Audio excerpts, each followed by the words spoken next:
I just sat down where I was and spent the rest of the day watching this horrific news unfold, that 20 children and 6 educators were slaughtered in the sanctity of an American elementary school. I went to bed devastated, and at some point during the night, that turned into abject rage.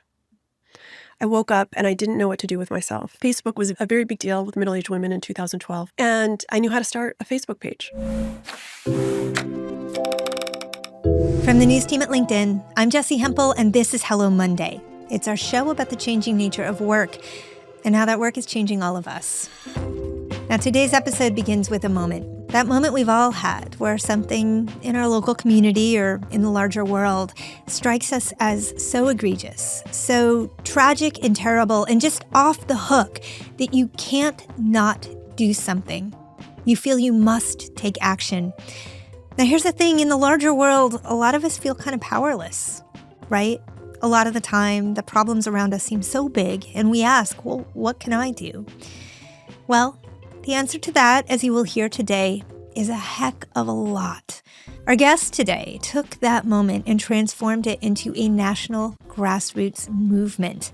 That's right, we have Shannon Watts on the show, founder of Moms Demand Action. Today, Moms Demand Action is a part of Everytown for Gun Safety, the largest gun violence prevention organization in the country.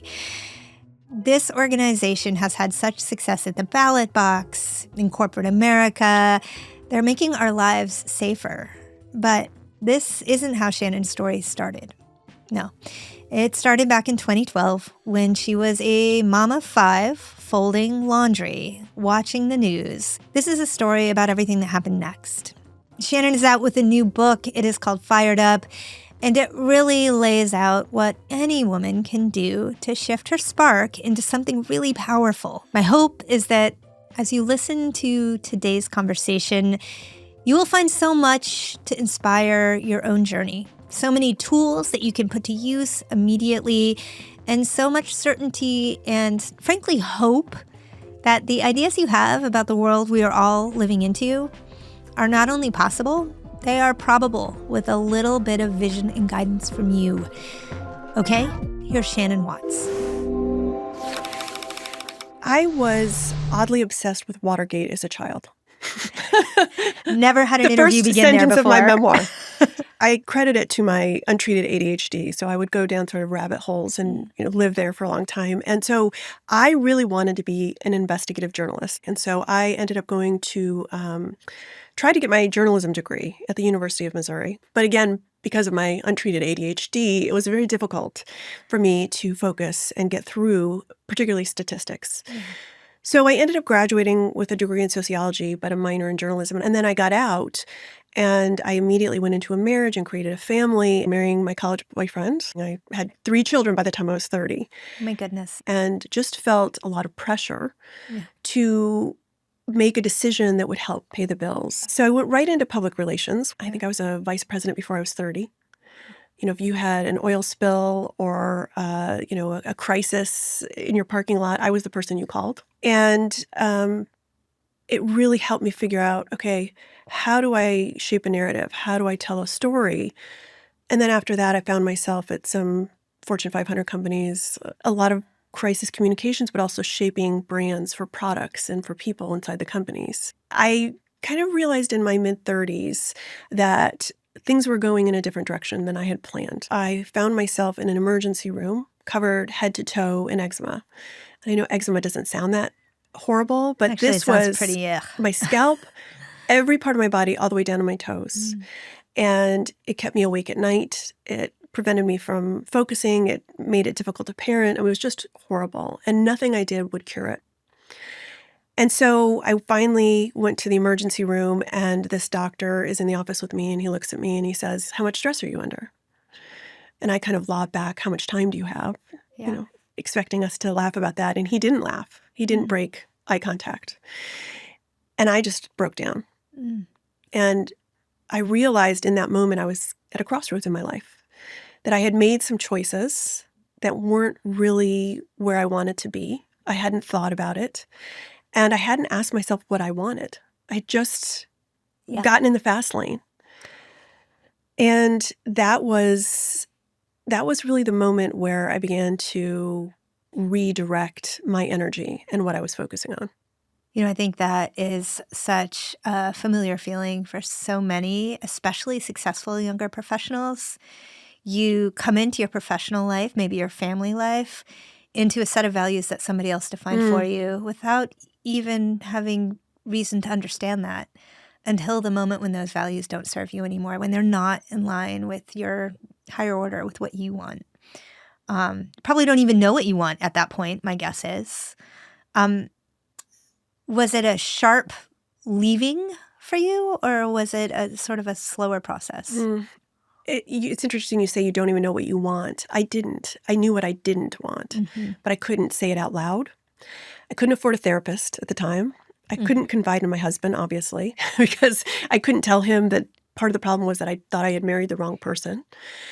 And so I went home that night after that appointment, and someone had given me a journal, and I left it in my desk side drawer. And to me, journaling felt like something, very superfluous, very privileged to have the time to just journal about your thoughts and feelings. And that's exactly what I ended up doing.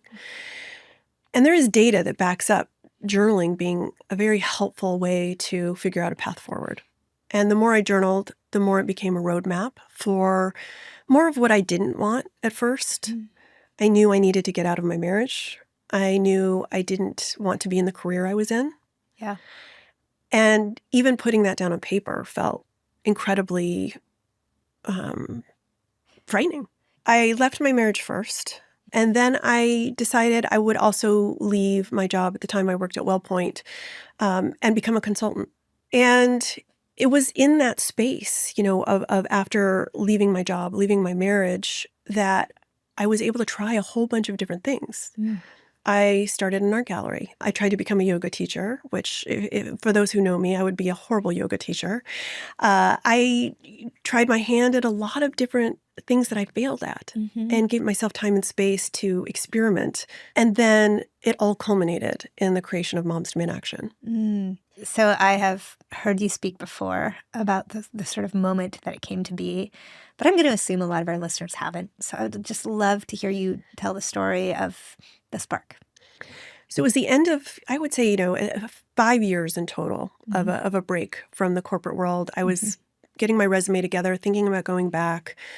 And it was a cold day in December. I lived in suburban Indianapolis, and I was folding laundry, which is, a full-time job when you have that many children. At this point, I had 2 stepchildren too, so 5 kids, right? Right, and they were all pretty young at this point, right? Elementary through high school.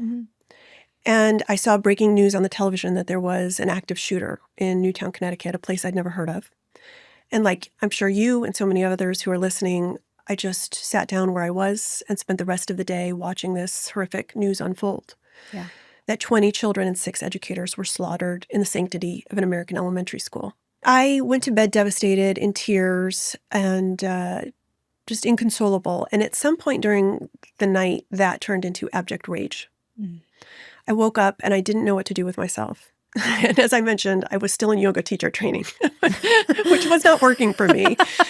And I was sitting there, and the yoga teacher is like sending us through cow or something. And I just thought, how are we not talking about this devastating thing that has just happened?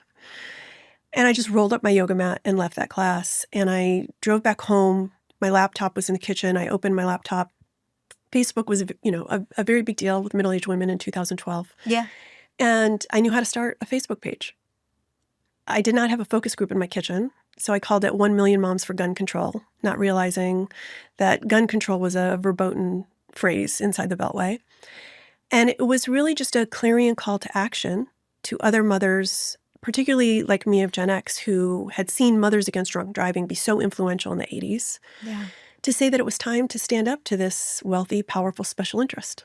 How much did you know about this wealthy, powerful special interest at this point? I mean, nothing. Like every American, I had lived through Columbine and Virginia Tech and most recently the Gabby Giffords shooting at a grocery store.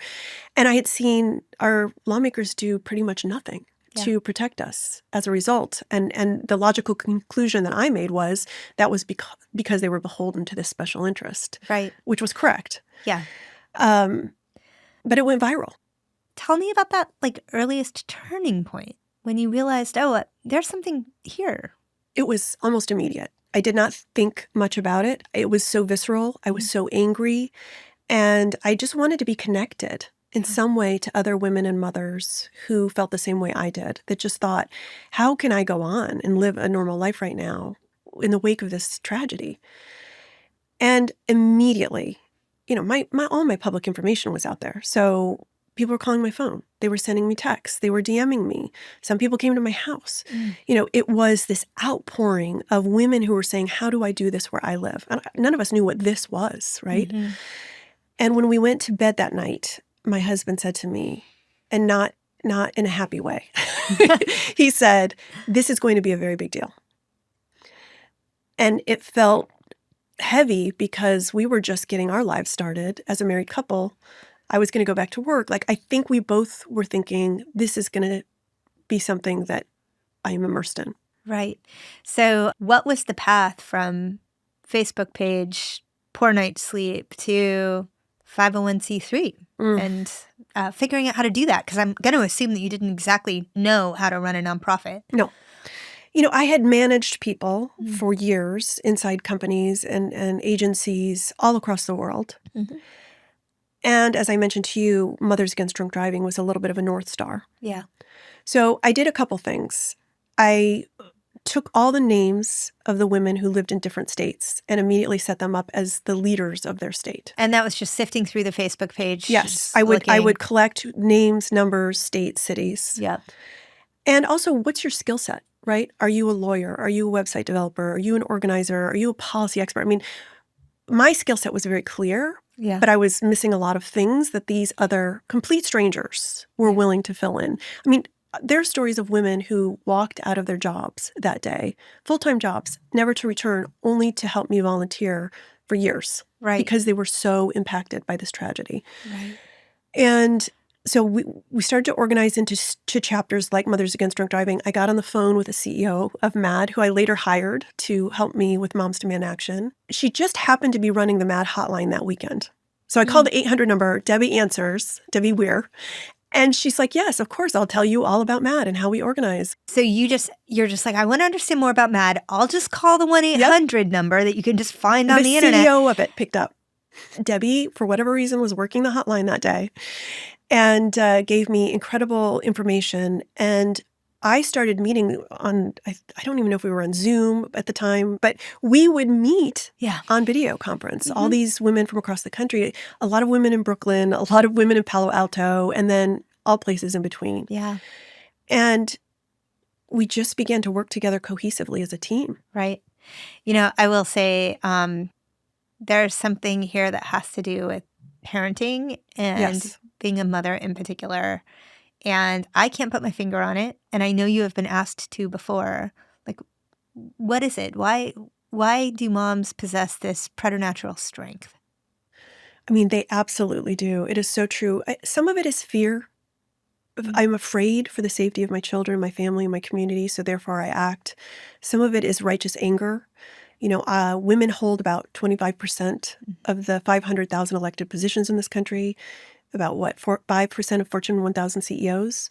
So we don't have access to all the levers of power that we can pull. Right. And I think we get creative about the ways that we can make a difference and have been at the front lines, mothers in particular, through civil rights and the suffrage movement and, all the way up to the water crisis in Flint, Michigan. It's almost always mothers who are lining up to put their actual bodies, or their reputations on the line to fight to protect other people. Well, and I think about it, and it makes sense from the perspective of the fact is this requires courage. It requires bravery, standing up for whether it is this cause or like any cause that truly matters to you. And speaking for myself, it is much easier, in fact, almost impossible not to think about stepping in front of a train for my children, should the train be barreling at me, than it ever would be to save myself. Yes. Right. And if you look at that as a chief strength that mothers have, and fathers too, to some degree, why is it not accessed the same way for fathers? So many people have asked me this. And I will tell you, I tried to organize men and fathers, and it wasn't the same. I just wonder if it's because there's this inequity in society where women just hold less power, and therefore it becomes more important to them to get creative in ways to protect their families and communities. But I do think women are the secret sauce, and mothers in particular, to activism. I've had this conversation with feminist authors and organizers. Part of it may be an intrinsic biological fear of your mother, is what one person suggested to me. Because Okay, trace that back for me. when lawmakers see Moms Demand Action Uh-huh. volunteers coming in their red shirts, they are either thrilled or terrified, Mhm. but they are not apathetic. Yeah. And there's something about a mother, I have a 24-year-old son, and he, still very much wants my approval and fears my disapproval. Yeah. And so there's something to that theory in my mind. Mhm. But also, women are the majority of the voting public in this country. And mothers are very active voters. And so lawmakers know that when they care enough to put on a red shirt and show up and sit for 12 hours in a hearing about a gun bill, that they're going to show up in the voting booth too. Okay, so you are speaking like an activist, and I want to take you back to the moments before you were an activist, when you were on your way to becoming. Because that moment is actually a moment that a lot of us experience. There's a lot of uncertainty. There are things changing in our culture that we never expected to see change. Some of that is making people's lives much harder. A lot of us feel like there are things we care about, and it's time to take action. But like you, way back then, we don't necessarily believe in our own skill set to do so. So what did you do once you had realized, oh, I seem to be the person in the middle of this and I'd like to do something? How did you build the skills to figure out what to do? I think a lot of times that we feel like we have to cross all the T's and dot all the I's before we get started. I knew in my gut that the time was ripe for this, in part because of the outpouring of people who responded in reaction to that first clarion call to action. Yeah. And I did, of course, meet a lot of resistance. I was cold calling people for donations or support or advice. And a lot of what I heard was, you're not the right person.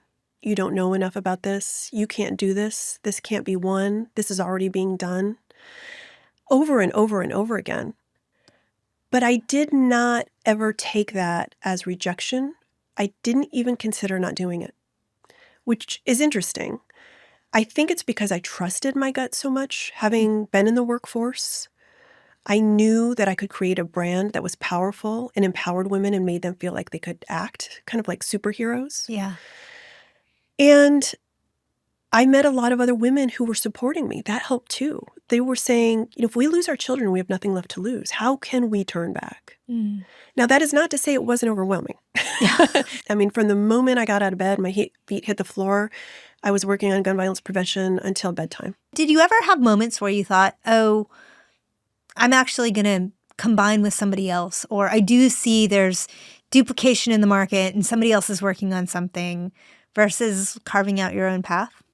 We had a difficult time raising money from outside donors, in large part because they didn't want to give to some random woman they had never heard of in Indianapolis. Yes.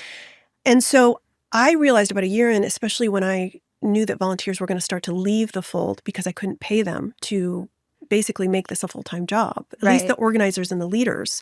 You got the short runway when you have people's attention and you have their volunteer hours. Yes. Yeah.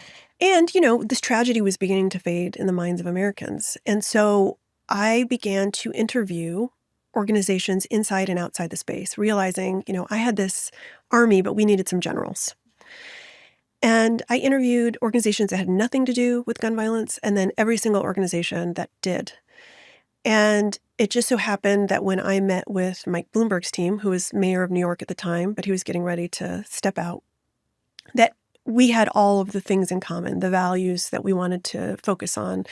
We knew we were unlikely to pass federal legislation, so we would focus on states and city councils. Yeah.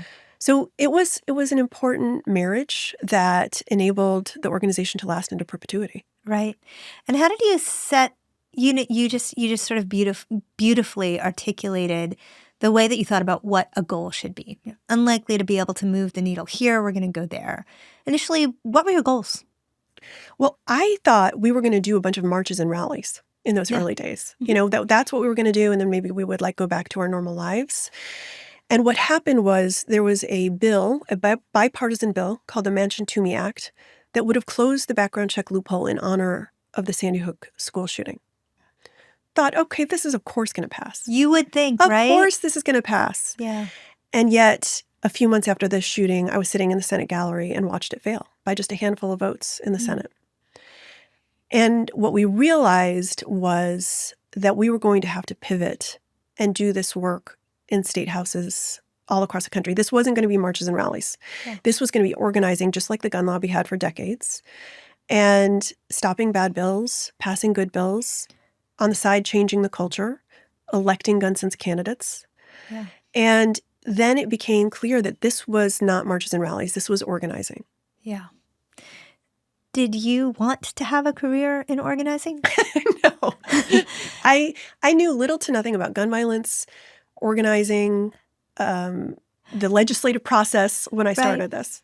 Once you were in, and once you were the leader of the movement, how did you think about what this would be to your career? How long you would do it? What part you wanted to grow, and what transition might look like?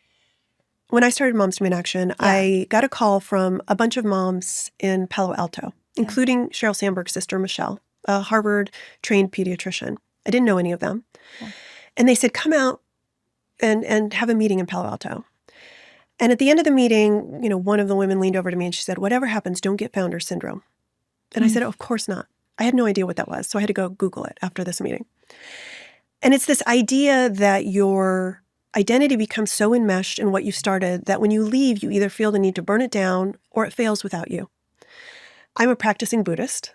And so I decided this was going to be sort of a discipline, that I was going to figure out how to keep my ego separate from what I was creating so that when I did leave, and I needed to leave eventually, that I could do it in a way that was graceful. Yeah. That didn't hurt the organization, it didn't hurt me. And so I made it a practice to ask myself every year, is this the year I leave? I would ask myself at the beginning of the year, on my birthday, January 1st, do I leave Wait a this minute, year? your birthday's January 1st. Yes. This is another one of these, is that real? Yeah, it is. And the answer was always no in the early days because there was going to be some legislation that was happening or a crisis, shooting had just happened. And then as I got in those years, I never imagined I would be doing this as a full-time volunteer for 11 years. I murdered myself a little bit. Mm-hmm. I think I thought I had to be a good girl and that I wasn't a lobbyist and that I wasn't making money off of this work. And it turned into a little bit of a bad example for other women who were in the organization. The people who were on the Mike Bloomberg Every Town side were making a significant amount of money. Yeah. And I just was always sort of in that strange gray area about, is it okay to get paid for this work? And I think it was. Yeah, of course. That makes a lot of sense. And so just a couple of years ago, you made a different decision, right? Yes. So after the shootings in Uvalde and in Buffalo, 2022, there was this legislation put forward to strengthen the gun laws in this country. I honestly thought that bill had a snowball's chance in hell of passing. We had a majority of Republicans in the Senate. It was very close and throughout Congress. And I just thought, there's no way this passes. Yeah.